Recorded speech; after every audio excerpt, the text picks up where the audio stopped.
نن پاړاو مسجد کې چې کوم پاړاو ټرست ممبرانو او ایگزیکټیو کمیټي ممبرانو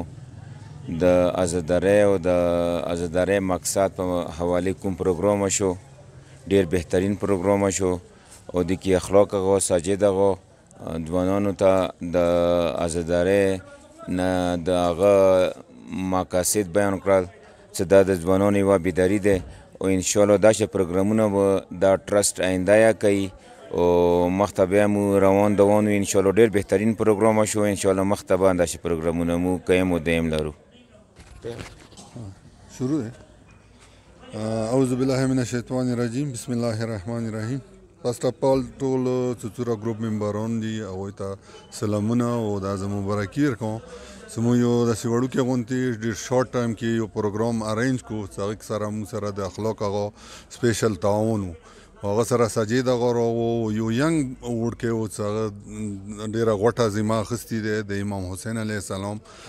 امام حسن علیه السلام دسترخوان چلوي په چنار کې ډېر غټ لیول باندې لکه ټولو تاسو ته پاته دی محمد مهدي نومې دی هزاره محلې کې دغه کوي. نو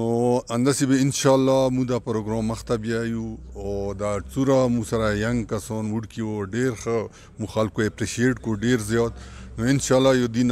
دا خو مو فرست ایجوکیشن هغه دی. نو انشاءالله فردر مو داسې نور پروګرامونه کوو د تاسې په تعاون سره او څوره کسان دي د مو ګروپ ممبران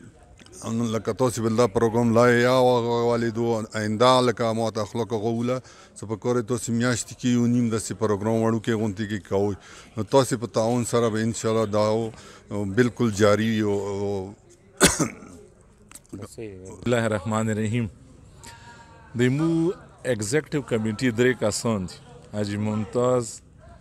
نوروز علي او علي بادشاه. تاسو درو ته مو ډېر ډېر سلام په دې چې تاسو درې کسان ورکې نه وو مو د څلور کسان د کمیټۍ والا دلته موجود وو.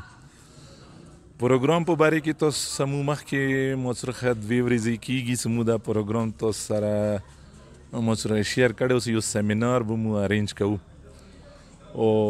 دې سیمینار په باره کې د بشارت بھائی یا شوکت صاحب کومې خبرې وکړي تاسو ته پته ولګېده. مو خپله د ټرست په باره کې د دې یو قسم سره تعارفي پروګرام و سر دې کې بهر نه ماشاءالله اخلاق هغه دوه کسان علماو سره واجد هغه یو بل د محمد سو دسترخوان امام حسن علیه السلام چیرمن و هغه راغلي و هغو ډېر ښکلي تقریرونه وکړه. موږ خپله څه زده و هغه مو ورته وویله او د دې اغراض او مقاصد نه مو ټول معلوم که و یقین وکړه چې ډېر زیات مطلب خلکو اپریشیټ کو او تاسو ته پته ده چې مو دوره توقعات چېرته اوس دوره مخکې به مو دا یوې میاشتې کې دا پروګرام دوره مخکې یوس الحمدلله ثم الحمدلله چې نن څه کوم کار وشو دا مو توقعات نه زیات و دا ټول نیت پسې خبره ده چې تاسو مو سره چې کوم ملګري دي که نه نو کوم صاف نیت سره مو روان یو که انشاءالله چې یو داسې کار به نه وي چې مو نه پاتې شي. مو ارادې پخې دي ملیا مو ټینګه تړلې دی. خو وله محمد چې تاسو مطلب یو سپین ږیري سړي نه ابتدا وکړه خو سپین ږیری نه یم انشاءالله ماسې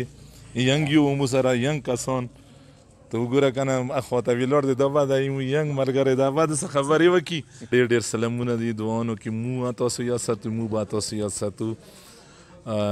سلامونه ډېر ډېر